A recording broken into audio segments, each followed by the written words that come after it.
আমাদের কিছুদিন আগে বাংলা পরীক্ষা গেছিল। এরপর কিছুদিন বন্ধের পর আবার আইসিটি পরীক্ষা। তো আমি সকালে পড়া শুরু করছি। কারণ আমার কাছে আমার পরীক্ষা 10টার দিকে। তো আমি এখন 6টার মতো বাজে। তখন আমি পড়া শুরু করছি। আইসিটিতে তো প্রথম দ্বিতীয় নাই, তো আইসিটি পুরা বই।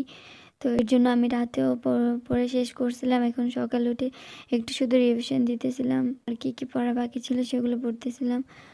তো এরপর আমি পড়া শেষে নাস্তা খেয়ে রেডি হয়ে গেলাম পরীক্ষা দিতে।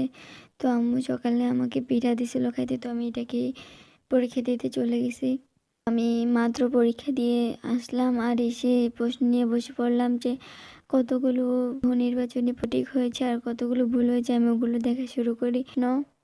তো সৃজনশীল প্রশ্ন আমি প্রথম থেকেই শুরু করছি। 1 নং দিছি, 2 নং দিছি, তো 3 নং দেওয়া হয়েছে। তো এই 3টা তো প্রথম আর দ্বিতীয় অধ্যায় থেকে আসছিল, একটু সহজ ছিল। তারপর আমি 4 নং বাদ দিলাম, 5 নং দিছি আর 6 নং। তো এইটাই ছিল আমার আইসিটি প্রশ্ন। তো পরীক্ষাটা আমার মোটামুটি ভালোই হয়েছে।